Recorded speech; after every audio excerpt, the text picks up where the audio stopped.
നമസ്കാരം. നമ്മുടെ LDC കോഴ്സിന് ജോയിൻ ചെയ്യുന്ന സ്റ്റുഡൻസിൻ്റെ പേഴ്സണൽ മെൻറ്ററിങ്ങിൻ്റെ ഭാഗമായിട്ട് ഒരുപാട് സ്റ്റുഡൻസ് നമ്മൾ വിളിക്കാറുണ്ട്, അവരുമായിട്ട് നമ്മൾ സംസാരിക്കാറുണ്ട്. അപ്പോൾ ഓരോരുത്തർക്കും പറയാനുള്ളത് ഓരോ കഥകളാണ്. ചിലർക്ക് ഈ പറഞ്ഞതുപോലെ വീട്ടിൽ നിന്ന് പഠിക്കാനുള്ള സപ്പോർട്ടൊന്നും ഇല്ലാതെയാണ് അവർ സ്വന്തം ഒരു ആഗ്രഹത്തിൻ്റെ പുറത്ത് പഠിക്കുന്നവർ. അതേപോലെ തന്നെ വീട്ടിൽ കുട്ടികളും ഒക്കെ ആയിട്ട് അവരുടെ കാര്യങ്ങളൊക്കെ ആയിട്ട് പഠിക്കാൻ സമയമില്ലാത്തവർ, ജോലിക്ക് പോകുന്നവരാണെങ്കിൽ അവർക്ക് ഈ പറഞ്ഞ പോലെ ജോലി കഴിഞ്ഞ് വന്ന് പഠിക്കാൻ സമയമില്ല.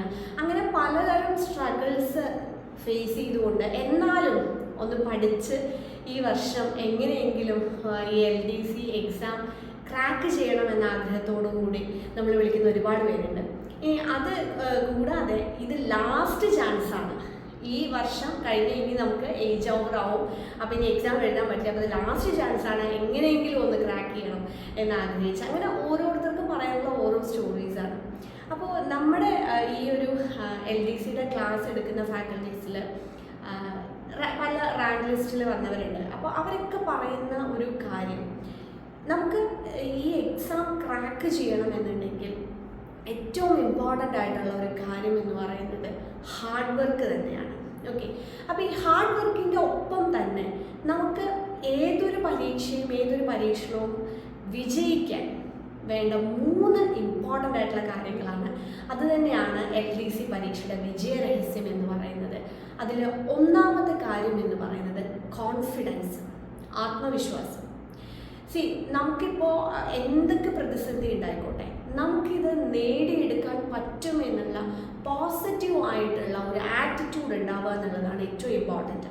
ദ ആൽക്കെമിസ്റ്റ് എന്നുള്ള പുസ്തകം വായിച്ചിട്ടുള്ളവർക്കറിയാം. അതിൽ പറയുന്നത് ഇതാണ്: നമുക്ക് ഒരു കാര്യം നേടിയെടുക്കണമെന്നുണ്ടെങ്കിൽ, അല്ലെങ്കിൽ നമ്മളൊരു കാര്യം നടക്കണമെന്ന് അത്രത്തോളം ആഗ്രഹിക്കുകയും അത് വിശ്വസിക്കുകയും ചെയ്യുകയാണെങ്കിൽ ഈ പ്രപഞ്ചം മുഴുവൻ നമ്മൾ അതിനെ സപ്പോർട്ട് ചെയ്യുമെന്നാണ് പറയുന്നത്. ഒരു കാര്യം നടക്കണം എന്നുള്ളത് ആഗ്രഹിക്കൽ എല്ലാവരും ചെയ്യും, പക്ഷേ പലരും അത് വിശ്വസിക്കില്ല. അതായത് അത് നടക്കുമെന്ന് പലരും വിശ്വസിക്കില്ല, അത് ആഗ്രഹിക്കുക മാത്രമേ ചെയ്യുള്ളൂ. അത് നടക്കുമെന്ന് ഒരു കാര്യം നടക്കണമെന്ന് ആഗ്രഹിക്കുകയും ഒപ്പം അത് നടക്കുമെന്ന് വിശ്വസിക്കുകയും ചെയ്യണം. ഓക്കെ, അപ്പോൾ ആ ഒരു ആത്മവിശ്വാസമാണ്, എന്തായാലും ഞാനിത് നേടിയെടുക്കുമെന്നുള്ള ഒരു ആത്മവിശ്വാസം, കോൺഫിഡൻസ് നമുക്ക് ഉണ്ടായിരിക്കണം. ഒന്നാമത്തെ കാര്യം. രണ്ടാമത്തെ കാര്യം എന്ന് പറയുന്നത് കൺസിസ്റ്റൻസി, അതായത് ഒരു സ്ഥിരോത്സാഹം വേണം. കാര്യം ഇപ്പോൾ ഈ ഒരു ന്യൂ ഇയർ റെസൊല്യൂഷൻ്റെ ഒക്കെ ഭാഗമായിട്ട് കുറേ പേര് ഇന്ന് തൊട്ട് പഠിച്ചു തുടങ്ങണം, ഇന്ന് തൊട്ട് ഞാൻ എന്തായാലും പഠിക്കാൻ പോവാണ് എന്നൊക്കെ പറഞ്ഞ് സ്റ്റാർട്ട് ചെയ്യണം. ആദ്യത്തെ ദിവസം രണ്ടാമത്തെ ദിവസമൊക്കെ ചിലപ്പോൾ 2 മണിക്കൂർ 3 മണിക്കൂറൊക്കെ ഇരുന്ന് പഠിക്കും. പിന്നെ ഒരാഴ്ച കഴിയുമ്പോൾ തോന്നുന്നു ഇനിയിപ്പോൾ പഠിച്ചിട്ട് വലിയ കാര്യമൊന്നുമില്ല, ഇങ്ങനെയൊക്കെ പഠിച്ചിട്ട് ഇപ്പോൾ കിട്ടുമോ ഇല്ലയോ, ഇനിയിപ്പോൾ ഒരു 3 മണിക്കൂറൊന്നും വേണ്ട, ഒരു 2 മണിക്കൂർ മതി എന്നാവും. പിന്നെ പോയി അത് 1 മണിക്കൂറാവും. കുറച്ച് നാൾ കഴിയുമ്പോഴത്തേക്ക് അതിനിപ്പോൾ ഡെയിലി പഠിക്കുമെന്ന് വേണ്ട, 1-2 പഠിച്ചാലും അതെങ്ങനെയെങ്കിലുമൊക്കെ കടന്നു പോകും. അങ്ങനെ ഒരു കൺസിസ്റ്റൻസി നഷ്ടപ്പെട്ടു പോയിട്ടുള്ള ഒരു പഠന രീതിയാണ്. അതൊരിക്കലും നമുക്ക് ശരിയാവില്ല. അപ്പം നമ്മൾ പഠിക്കുന്നത് അത് എത്രയോ ആയിക്കോട്ടെ, ഇപ്പോൾ ഡെയിലി 4 മണിക്കൂർ 5 മണിക്കൂർ പലരും പറഞ്ഞിട്ടുണ്ട് ഇരുന്ന് പഠിക്കാൻ. നമുക്കങ്ങനെ കഴിയില്ല എന്നുണ്ടെങ്കിൽ അതിനെക്കുറിച്ച് ഓർത്ത് നിരാശപ്പെട്ടിട്ട് കാര്യമില്ല. നമ്മളിപ്പോൾ എത്ര മണിക്കൂർ ഇരുന്ന് പഠിക്കുന്നു എന്നുള്ളതല്ല, പഠിക്കുന്ന മണിക്കൂറിൽ എത്ര എഫക്റ്റീവായിട്ട് പഠിക്കുന്നു എന്നുള്ളതിലാണ് കാര്യം. ഇപ്പം 4 മണിക്കൂർ 5 മണിക്കൂറൊക്കെ പഠിക്കണം എന്ന് പറഞ്ഞാൽ എല്ലാവർക്കും സാധിക്കില്ല. ഈ പറഞ്ഞ പോലെ വീട്ടമ്മമാരുണ്ടാവും, വീട്ടിലെ എല്ലാ കാര്യങ്ങളും ഒക്കെ ചെയ്ത് മക്കളെയൊക്കെ നോക്കി എല്ലാവരെയൊക്കെ നോക്കിയതിന് ശേഷം നമുക്ക് ചിലപ്പോൾ കിട്ടുന്ന 2 മണിക്കൂറാവും. മതി, നമ്മൾ ആ 2 മണിക്കൂർ പഠിച്ചാൽ മതി.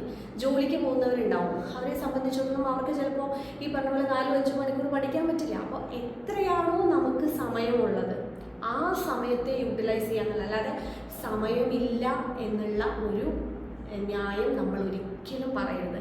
നമ്മുടെ കയ്യിലുള്ള സമയം എത്രയാണോ ആ സമയത്തെ നമ്മൾ വിനിയോഗിക്കുക എന്നുള്ളതാണ്.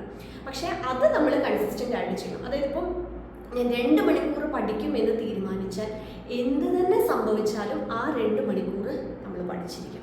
ഓക്കെ, ഇപ്പം നമുക്ക് ഒരു കല്യാണം വന്നു, അല്ലെങ്കിൽ നമുക്ക് വേറെ എന്തെങ്കിലും ഒരു കാര്യം വന്നു, നമ്മൾക്ക് പോകണം. അങ്ങനെയാണെങ്കിൽ ഈ 2 മണിക്കൂർ നമ്മൾ എന്ത് ചെയ്യണം? നമ്മൾ കോമ്പൻസേറ്റ് ചെയ്യണം. നമ്മൾ രാവിലെ കുറച്ച് നേരത്തെ എഴുന്നേൽക്കുക, അല്ലെങ്കിൽ വൈകിട്ട് കുറച്ച് സമയം ഇരിക്കുക. എന്ത് തന്നെ സംഭവിച്ചാലും ഈ 2 മണിക്കൂർ പഠിക്കുമെന്ന് നമ്മൾ ഉറപ്പിക്കുക. ആ കൺസിസ്റ്റൻസി നമ്മൾ കൊണ്ടുവരിക. അപ്പോൾ അതാണ് രണ്ടാമത്തെ സീക്രട്ട്. ആൻഡ് മൂന്നാമത്തെ സീക്രട്ട് എന്ന് പറയുന്നത് ഹാർഡ് വർക്ക്, കഠിനാധ്വാനം. കഠിനാധ്വാനം ചെയ്യാതെ വിജയത്തിലെത്തിയതായിട്ട് ആരുമില്ല. എത്രയൊക്കെ കുറുക്ക് വഴികളിലൂടെ വിജയത്തിലെത്തിയ കഥ പറഞ്ഞാലും അതിന് വലിയ ആയുസ്സും ഉണ്ടാവില്ല. അപ്പം നമ്മൾ ആ ഒരു കഠിന പരിശ്രമം എന്ന് പറയുമ്പോൾ ഞാൻ മുന്നേ ഒരു വീഡിയോയിൽ പറഞ്ഞിട്ടുണ്ടായിരുന്നു. അതായത് നമുക്ക് കൃത്യമായ ഒരു സ്റ്റഡി പ്ലാൻ വേണം, ഒരു ടൈം ടേബിൾ വേണം, അത് കൃത്യമായി നമ്മൾ ഫോളോ ചെയ്യണം. പിന്നെ പഠിച്ചാൽ മാത്രം പോരാ, ഇത് റിവൈസ് ചെയ്യാൻ വേണം. നമ്മൾ കുറേ വാരി വലിച്ച് പഠിച്ചു, ഇത് റിവൈസ് ചെയ്തില്ലെങ്കിൽ ഇതുകൊണ്ട് കാര്യമില്ല. അപ്പോൾ നമ്മളിപ്പോൾ മൺഡേ മുതൽ സാറ്റർഡേ വരെ നമ്മൾ പഠിക്കാൻ മാറ്റി വെച്ചാൽ സൺഡേ ഒരു ദിവസം ആ പഠിച്ച കാര്യങ്ങൾ റിവൈസ് ചെയ്യാം. അല്ലാതെ ഈ റിവിഷൻ എന്ന് പറയുന്നത് ഇനി എക്സാമിൻ്റെ സമയത്തേക്ക് മാറ്റി വെക്കേണ്ട കാര്യമല്ല. നമുക്ക് ഒരുപാട് പഠിക്കാനുണ്ട്. പഠിച്ച കാര്യങ്ങൾ കൃത്യമായി നമ്മൾ റിവൈസ് ചെയ്ത് പോകണം. പിന്നെ ഇമ്പോർട്ടൻ്റ് ആയിട്ടുള്ള കാര്യങ്ങൾ നമ്മുടേതായിട്ടുള്ള ഷോർട്ട് നോട്ട്സ് ഉണ്ടാക്കി വെക്കുക എന്നുള്ളത്. നമുക്കിപ്പോൾ എവിടെ നിന്നൊക്കെ എന്തൊക്കെ സ്റ്റഡി മെറ്റീരിയൽസ് നോട്ട്സും ഒക്കെ കിട്ടിയാലും നമ്മൾ എഴുതി വെച്ച് പഠിക്കുന്നതിൻ്റെ ഒരു എഫക്റ്റ് എന്ന് പറയുന്നത് വേറെയാണ്. അപ്പം നമ്മുടേതായിട്ടുള്ള ഷോർട്ട് നോട്ട് അത് എങ്ങനെ ആയാലും കുഴപ്പമില്ല, ചെറിയ രീതിയിൽ എഴുതി വെച്ച് കഴിഞ്ഞാൽ എക്സാമിൻ്റെ ടൈമിൽ നമുക്ക് ഈ റിവിഷൻ എന്ന് പറയുന്ന പ്രോസസ്സ് എളുപ്പമായിരിക്കും. ഓക്കെ, ഇതിൻ്റെയൊക്കെ ഡീറ്റെയിൽസ് ഞാൻ വേറൊരു വീഡിയോയിൽ ചെയ്യാം, എങ്ങനെയാണ് ഷോർട്ട് നോട്ട്സ്, ക്യാപ്സ്യൂൾ നോട്ട്സ് ഉണ്ടാക്കുക എന്നുള്ളത്.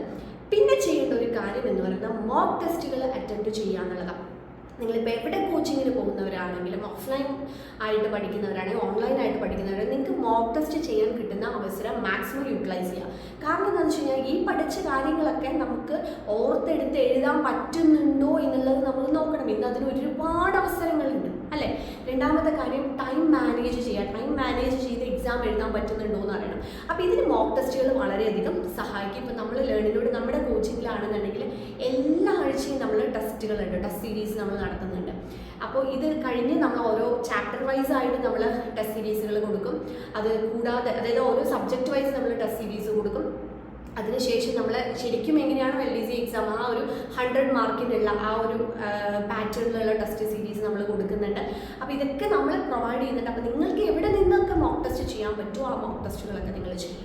ഓക്കെ, അപ്പോൾ വിജയരഹസ്യം എന്ന് പറയുന്ന 3 കാര്യങ്ങളാണ്: കോൺഫിഡൻസ്, കൺസിസ്റ്റൻസി, ഹാർഡ് വർക്ക്.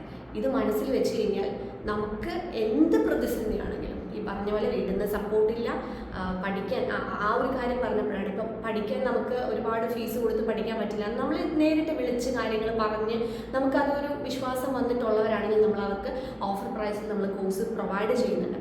അപ്പോൾ ആ ഒരു പ്രശ്നം ഉണ്ടെങ്കിലും, നിങ്ങൾക്ക് സമയമില്ല എന്നുള്ളൊരു കാര്യമാണ് നിങ്ങളുടെ പ്രശ്നമെന്നുണ്ടെങ്കിലും, ബാക്കി എന്ത് പ്രശ്നമാണെങ്കിലും അതെല്ലാം മാറ്റി വയ്ക്കുക. നമുക്കൊരു ലക്ഷ്യം ഉണ്ടാവുക, ഇപ്രാവശ്യം അത് ക്രാക്ക് ചെയ്യുക എന്നുള്ളത്. നിങ്ങളുടെ ലാസ്റ്റ് ചാൻസ് ആണെങ്കിൽ നമ്മൾ മനസ്സിലാക്കണം, നമുക്ക് ജോലി കിട്ടാൻ ഒരു എക്സാം മതി, ഒരു പോസ്റ്റ് മതി അല്ലേ. അപ്പോൾ അത് നമ്മൾ ലക്ഷ്യം വയ്ക്കുക. എന്നിട്ട് ഈ പറഞ്ഞ 3 കാര്യങ്ങളും ശ്രദ്ധിച്ചു കഴിഞ്ഞാൽ നമുക്കിത് ക്രാക്ക് ചെയ്യാനായിട്ട് സാധിക്കും. അപ്പോൾ നിങ്ങൾക്ക് പരീക്ഷയ്ക്ക് പഠിക്കാനോ അല്ലെങ്കിൽ എന്തെങ്കിലും ബുദ്ധിമുട്ടുണ്ടെന്നുണ്ടെങ്കിൽ, നിങ്ങൾക്കൊരു പേഴ്സണൽ മെൻറ്ററിങ് ആവശ്യമുണ്ടെങ്കിൽ നമ്മളെ വിളിക്കാൻ മടിക്കേണ്ട, നമ്മൾ സപ്പോർട്ട് ചെയ്യുന്നതായിരിക്കും. അപ്പോൾ ഇന്ന് മുതൽ ഈ 3 കാര്യങ്ങൾ മനസ്സിൽ എടുത്തു വെച്ച് പഠിക്കാനായിട്ട് ശ്രദ്ധിക്കുക. Enjoy learning with learning. Thank you.